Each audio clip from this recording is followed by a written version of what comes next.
Hello students, class 8 के science subject में chapter number 11 में आपका स्वागत है। चैप्टर का नाम है फोर्स एंड प्रेशर। फोर्स का मतलब क्या होता है? बल, ताकत जो आप लगाते हैं या किसी भी वस्तु के द्वारा लगाई जाती है। एंड प्रेशर यानी कि दबाव, यानी जब कहीं भी फोर्स लगाया जाता है तो क्या उत्पन्न होता है? एक प्रेशर भी उत्पन्न होता है। इस चैप्टर में हम फोर्स यानी बल और दबाव, प्रेशर के बारे में हम विस्तार से पढ़ेंगे।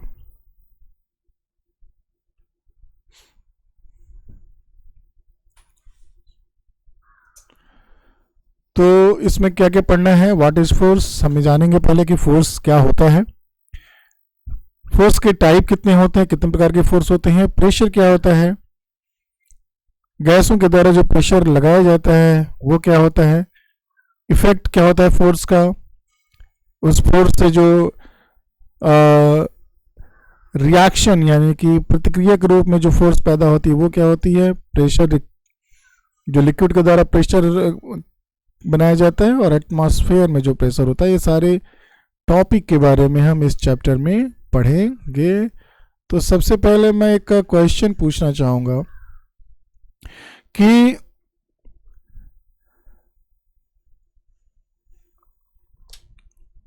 वो कौन सी चीज है जिसके द्वारा आप मेज पर रखी हुई कोई वस्तु सरकाकर उसे दूसरी जगह रख देते हैं या उसके स्थान में परिवर्तन कर देते हैं। किस चीज़ का इस्तेमाल करते हैं उस समय?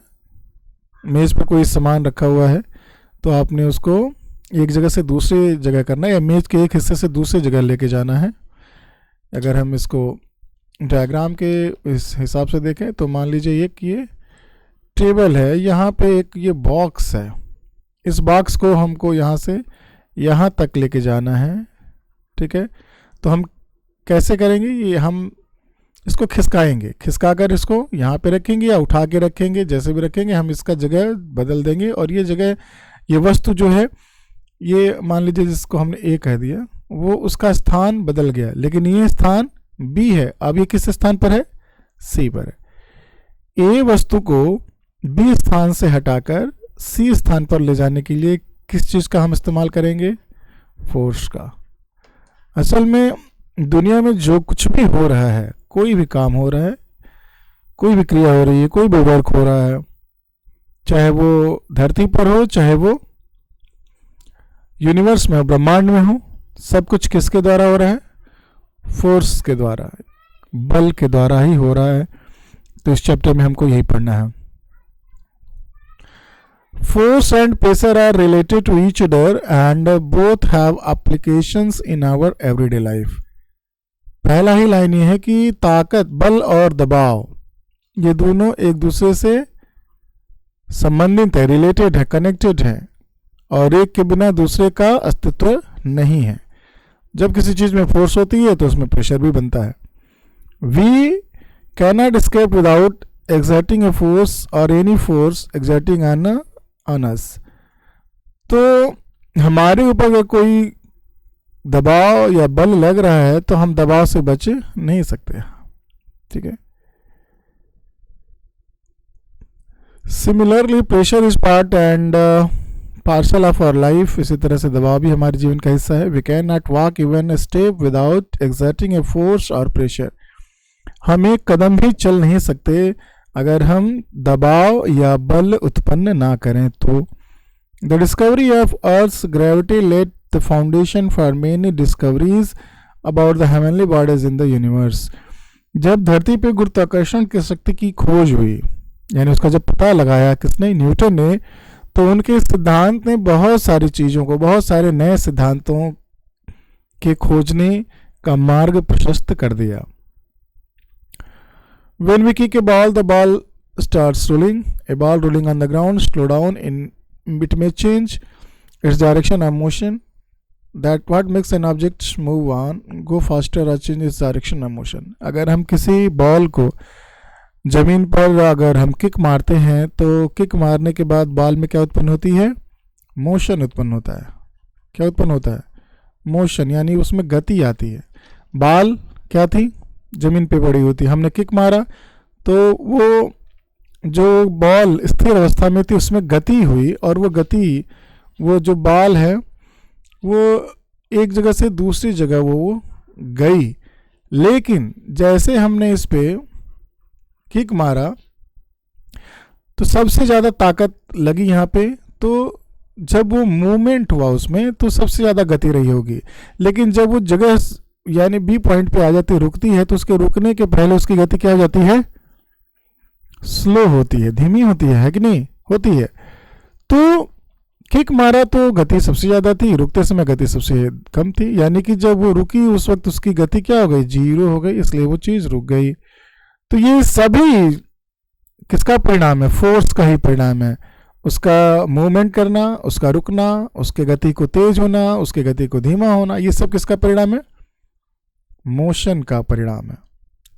How is a moving object stop? To open a door we pull the handle, to make a swing move we have to push, to move a ball we have to kick. Actions such as opening a door, picking a book, kicking a ball, pulling a chair are generally used to describe certain happening. Each of these actions usually results in some kind of change in the motion of the object. Each of the actions can be grouped as a push or pull or both. तो हमने kick मारा, ठीक है, हमने दरवाज़ा खोला, हमने कुर्सी खींची, या हमने कोई भी काम किया, तो उसमें हम किसका इस्तेमाल कर रहे हैं? फोर्स का इस्तेमाल कर रहे हैं कहीं ना कहीं। ठीक है, तो ये जो सारे फोर्स हम अप्लाई कर रहे हैं हर एक चीज़ों पे, तुम किताब के पन्ने पलट रहे हो, मैं भी पढ़ा रहा हूँ, लिख रहा हूँ अपने पेन से टैबलेट पे, तो हर काम जो किससे संपादित हो रहा है? फोर्स से। कोई भी काम ऐसा नहीं अगर वो हो रहा है तो फोर्स उस पर ना लग रही हो, लगती है। तो इस फोर्स को या तो हम क्या करते हैं? पुश करेंगे, या तो पुश करके फोर्स लगाएंगे, या फिर क्या करेंगे? पुल करेंगे। दोनों स्थितियों पर हम क्या लगाते हैं? बल लगाते हैं। पुश माने धक्का देंगे, पुल मतलब खींचेंगे। ये सब किसके टाइप है? फोर्स के। ठीक है,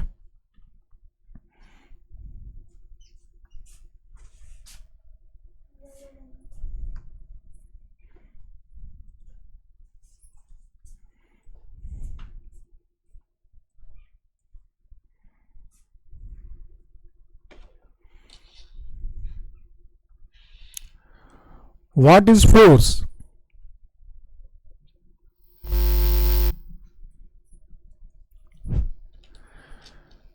In science, a push or pull on a body is commonly called a force.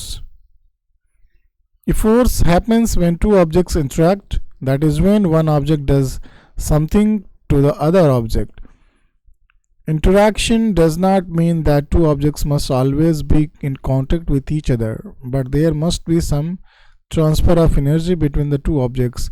The transfer of energy may be visible or invisible. तो वैज्ञानिक भाषा में हम जब बात करेंगे तो हम चाहे वो पुल कर रहे हों या पुश कर रहे हों, ये क्या कहलाते हैं? फोर्स कहलाते हैं।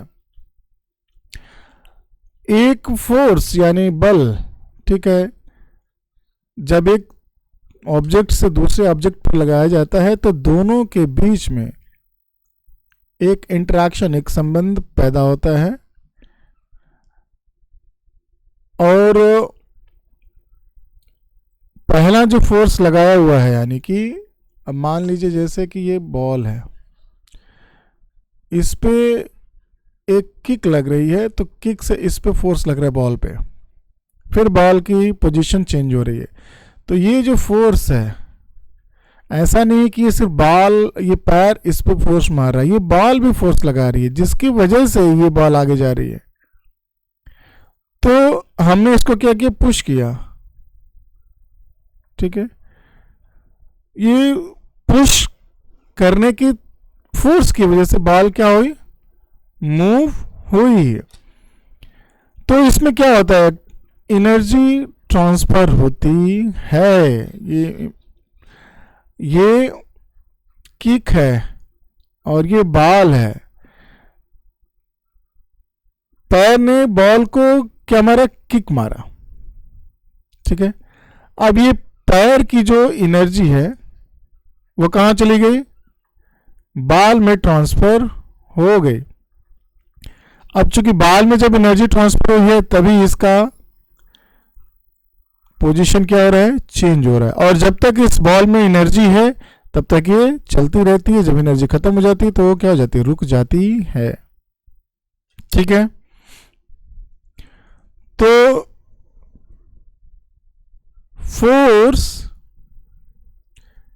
Is commonly push or pull implemented on a body, ठीक है।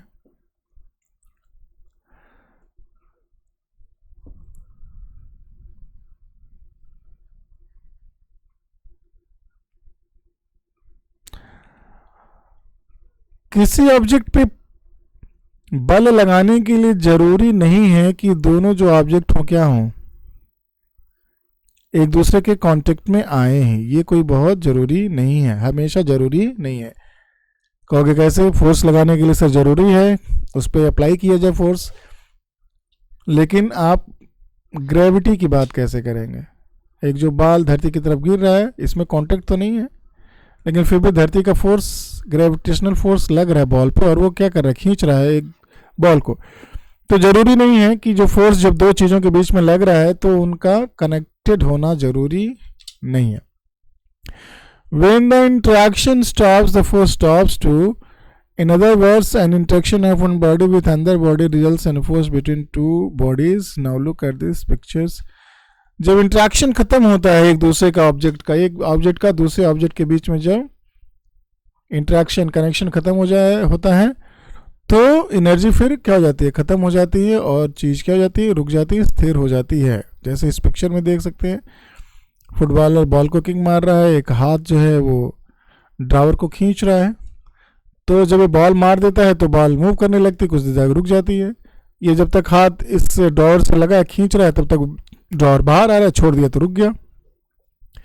तो जब इंट्रैक्शन बंद हो जाता है तो एनर्जी भी खत्म हो जाती है। To make a ball move, we kick it. To open a drawer, we pull it. To make a swing move, we have to push it. We can conclude from these examples that at least two objects need to interact with each other to produce a force between them. इन सारे examples हमें ये बात समझ में आ रही है कि force वहीं पर उत्पन्न होता है जब दो ऑब्जेक्ट एक दूसरे से क्या करते हैं, इंट्रैक्शन करते हैं, एक दूसरे के संपर्क में आते हैं, एक दूसरे से जुड़ते हैं। लेकिन फोर्स लगने के लिए ज़रूरी नहीं है कि दोनों ऑब्जेक्ट एक दूसरे से सटे हुए हों, लेकिन कनेक्शन बनना जरूरी है, इंटरेक्शन होना जरूरी है। We use different words to describe force. Some of the action word which involve force are pushing and pulling, lifting, opening, closing, picking, kicking, throwing, flicking. It is a force को define करने के लिए, describe करने के लिए तमाम word इस्तेमाल किए जाते हैं। पुश, पुल, लिट, ओपन, क्लोज, ये सारे यानी कि जो वर्ब है, जो मैं ग्रामर में पढ़ाता हूँ वर्ब, ठीक है, इसमें से ज़्यादातर वर्ब ऐसे हैं जिसमें कोई ना कोई फोर्स लग रहा है। पुशिंग और pulling in the object causes motion और मूवमेंट। जब किसी चीज़, दो चीज़ों के बीच में या तो पुशिंग होता है या पुलिंग होता है तो उनके बीच में क्या उत्पन्न होता है, मोशन आता है, मूवमेंट बनता है। Thus a force can be defined as a pull or push which changes or tends to change the state of rest or of uniform motion of a body or changes its direction or shape. तो अगर definition की बात करेंगे तो force is a type of energy which replace the position of any object.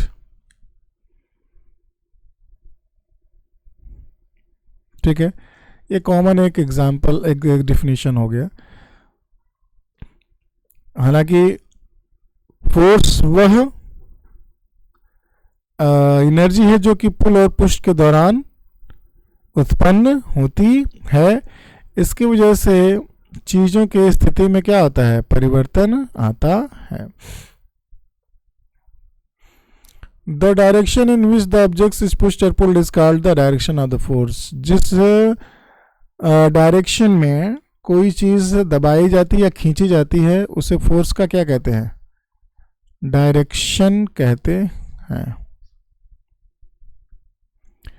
Unit of force, the SI unit जिसके बारे में classics में आप पढ़े होंगे, उस न्यूटन सिंबल एन। फोर्स का एसआई यूनिट है Newton, named after the famous scientist sir Isaac Newton, जो कि आइजैक न्यूटन सर साइंटिस्ट के नाम पे इसको रखा गया है।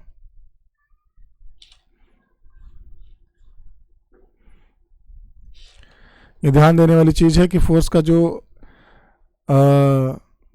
यूनिट है वो न्यूटन है।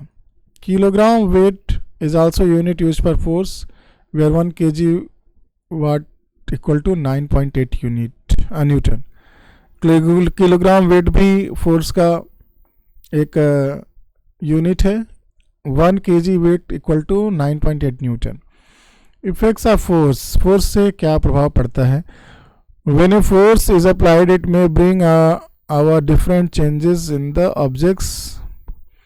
क्या चेंजेस हो सकते हैं, मूव ए स्टेशनरी ऑब्जेक्ट और can stop a moving object. ये फोर्स जो है किसी भी चीज को क्या कर सकता है, स्थित में है, अगर स्थिर है कोई वस्तु तो उसको क्या कर सकता है, गतिमान कर सकता है, गति दे सकता है, या फिर कोई गतिशील जो वस्तु है उसको क्या कर सकता है, रोक भी सकता है। दोनों चीजें। अगर कोई बॉल रुका हुआ है तो इसको आप किक मारेंगे तो ये दूसरी जगह चला आएगा, तो इसमें भी फोर्स होता है। दूसरा, कोई बॉल अगर आ रहा है तो उसको रोक दिया तो इसमें भी फोर्स जनरेट होता है। तो फोर्स किसी भी वस्तु में मोशन क्या कर सकता है, मोशन पैदा कर सकता है, उसे मूव कर सकता है, और उसे क्या कर सकता है, स्टॉप भी कर सकता है। तो ये दोनों पहले सबसे इसके फीचर्स हैं, इफेक्ट्स हैं फोर्स के। ठीक है, यहाँ पे एग्जांपल में देख सकते हैं, गाड़ी रुकी है, धक्का दे रहा है आदमी, गाड़ी क्या करेगी, आगे जाने लगेगी। ये बॉल जो आ रहा है ये प्लेस को क्या करेगा, कैच कर लेगा, बॉल रुक गई। तो ये सब फोर्स के एग्जांपल हैं, ये इफेक्ट हैं फोर्स के। इसको मैं रीड नहीं कर रहा हूं, आप समझ सकते हैं। दूसरा जो इंपॉर्टेंट इफेक्ट है वो है इंक्रीज और decrease the speed of an object. किसी भी ऑब्जेक्ट में वो अगर मूव कर रहा है तो फोर्स उसकी जो गति है उसको क्या कर सकता है, इंक्रीज कर सकता है या फिर डिक्रीज भी कर सकता है मोशन को, मूवमेंट को। ठीक है, जैसे एक गाड़ी को एक आदमी धक्का दे रहा है तो वो धीरे धीरे जा रही होगी, अगर 5 लोग धक्का देने लगेंगे तो उसकी स्पीड क्या होगी, बढ़ जाएगी। ठीक है, एक गाड़ी अगर जा रही है तो एक आदमी उसको रोकने की कोशिश कर रहा है तो नहीं रुक रही है, 10 लोग अगर रोकने की कोशिश करेंगे तो रुक जाएगी। तो ये दूसरा इफेक्ट है कि फोर्स किसी वस्तु की गति को बढ़ा भी सकता है और घटा भी सकता है। Change the direction of the motion, ये मोशन का कोई भी गतिशील वस्तु है उसकी दिशा को भी बदल सकता है। ठीक है, जैसे बॉलर बॉल फेंकता है, ठीक है, बड़ी तेजी से बॉल फेंकता है, बैट्समैन उसको क्या करता है, बल्ले से घुमा के मारता है, तो उसके डायरेक्शन क्या हो जाता है, चेंज कर हो जाता है। अब यहाँ से इधर आया, फिर ये यहाँ से इधर चला गया। तो फोर्स क्या कर सकता है, किसी भी मूवेबल ऑब्जेक्ट को, मूवमेंट में जो भी ऑब्जेक्ट है उसकी दिशा भी वो बदल सकता है। यहाँ पे देखिए वही बात है, बैट्समैन क्या कर रहा है, बॉल की दिशा बदल सकता है। Change the shape of an object, force से किसी भी ऑब्जेक्ट को की शेप को क्या किया जा सकता है, बदला जा सकता है। सिंपल एग्जांपल, कुम्हार का चाक है, मिट्टी यहाँ पे रखी हुई है, कुम्हार अपने चाक से, अपने हाथों से इस मिट्टी को क्या बना देता है, सुंदर सुंदर दिया बना देता है, ठीक है, सुराही बना देता है। तो क्या ये किससे बना, ये फोर्स से ही तो बना। तो फोर्स किसी भी चीज के शेप को भी बदल सकता है। जैसे तुमने कोई बदमाशी की, तुम्हारे पापा ने तुमको गाल पे चाटा मारा, फोर्स अप्लाई किया, तुम्हारा चेहरा क्या हो गया, लाल हो गया। ये भी फोर्स का एग्जांपल है।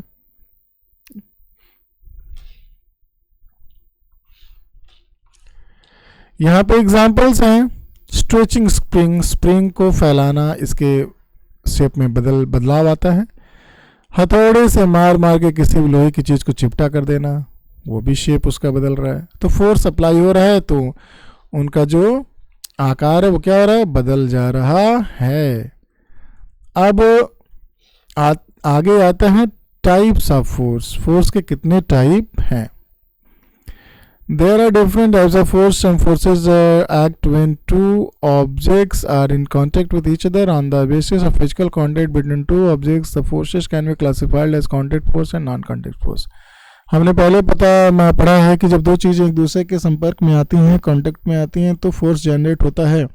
इस आधार पे जो पहला जो क्लासिफिकेशन होता है वो है कांटेक्ट फोर्स और दूसरा है non contact force. Contact force क्या है? Contact force are the forces that exist between two objects which are directly or indirectly in physical contact with each other. Contact force वो फोर्स है जब दो चीजें एक दूसरे के संपर्क में रहती हैं, फिजिकली, डायरेक्टली और इनडायरेक्टली, दोनों एक दूसरे के संपर्क में आती हैं, तो उसको कॉन्टेक्ट फोर्स कहते हैं। The objects may be in contact directly by touching each other. The objects may be in contact indirectly when connected with the help of stick, rod.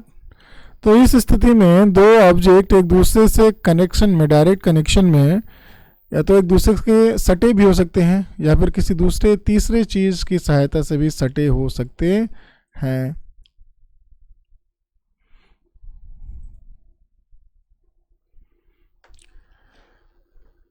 तो ये रॉड से कनेक्ट हो सकते हैं, रोप से कनेक्ट हो सकते हैं, धागे से कनेक्ट हो सकते हैं। The point where the force is applied is called point of contact और point of application of force.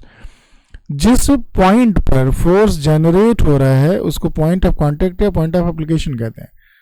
Types of contact force include frictional force, muscular force and elastic force. अब कांटेक्ट फोर्स के जो type हैं, ठीक है, वो कौन है? पहला कांटेक्ट फोर्स, इसमें फ्रिक्शनल फोर्स भी आता है, मस्कुलर फोर्स आता है और इलास्टिक फोर्स आता है। कांटेक्ट फोर्स में क्या है? फ्रिक्शनल फोर्स, मस्कुलर फोर्स और इलास्टिक फोर्स। ये तीन प्रकार की फोर्स किस में आते हैं? कांटेक्ट फोर्स में आते हैं। तो पहला जो हो गया muscular force, it is the force that is applied as the result of use of muscles. Muscular force is used when you pull, push, lift, kick and bend on an object.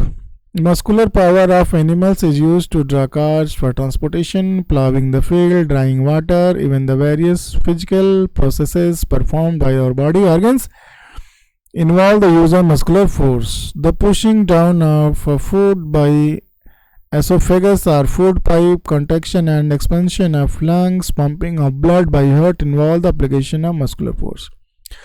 Muscular force वो force है जो किसी भी प्राणी के, चाहे वो व्यक्ति हो, चाहे वो मनुष्य हो, चाहे पशु हो, उसके वो मसल से यानी कि शरीर से वो पैदा होता है। मांसपेशियों से पैदा होने वाला जो फोर्स है उसको मस्कुलर फोर्स कहते हैं। इसके एग्जाम्पल आप चारों तरफ तमाम तरीकों से देख सकते हैं, जैसे गाड़ी का भी चलाना, घोड़े गाड़ी को खींचते हैं, बैल गाड़ी को खींचते हैं, ये सब मस्कुलर फोर्स है। खेत जोतना, हमारा पानी खींचना, ठीक है, हमारे शरीर के अंदर भी मस्कुलर फोर्स से संबंधित काम होते रहते हैं। जैसे हम भोजन निगलते हैं, फूड पाइप से वो स्टमक में जाता है, स्टमक उसको तोड़ता है, ये सब मस्कुलर फोर्स के काम हैं।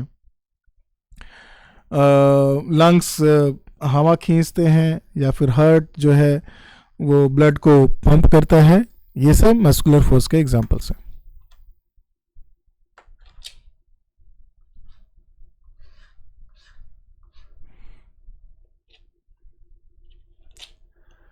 यहाँ पे एग्जांपल्स हैं, बकेट, लड़का पानी का बकेट लिया हुआ है, मस्कुलर फोर्स है। ये हमारे फेफड़े सांस लेते हैं, बाहर निकालते हैं, मस्कुलर फोर्स।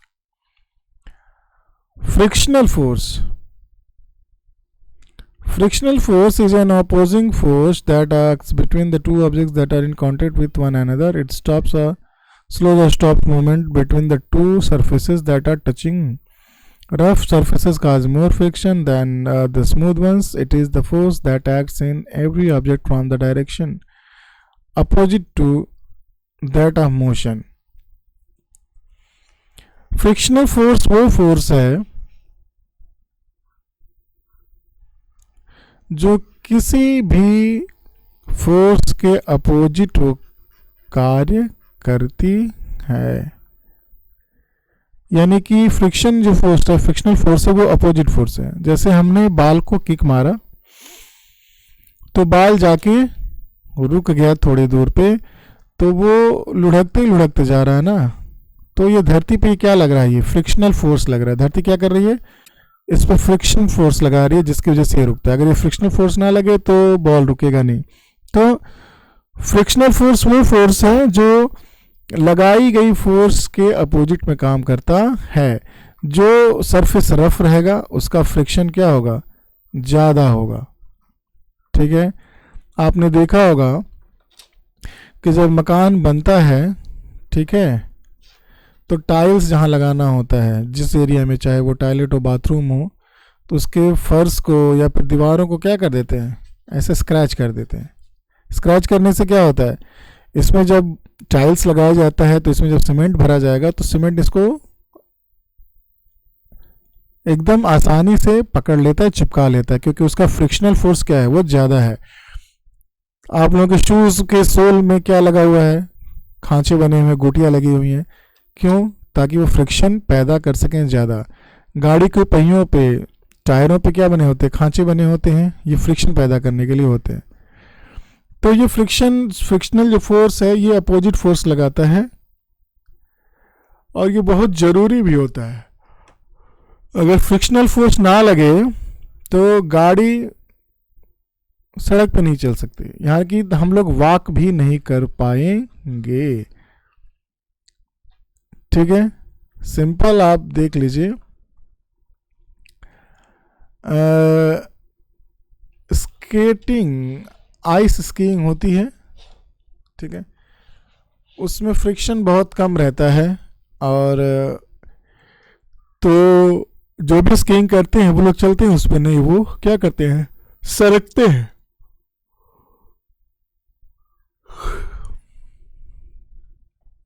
फ्रिक्शनल फोर्स ना रहे तो कोई चीज़ चल नहीं पाएगी। You would never have been walked to walk and stop in absence of frictional force. When you throw a ball, it rolls for some time. ये सब मैं बता चुका, इसको बताने की ज़रूरत नहीं है।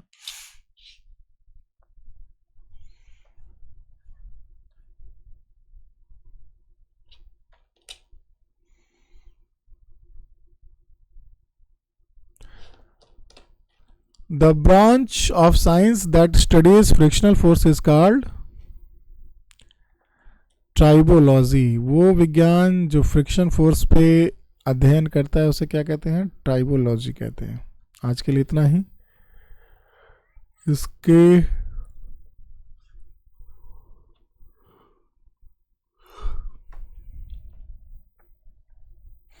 होमवर्क में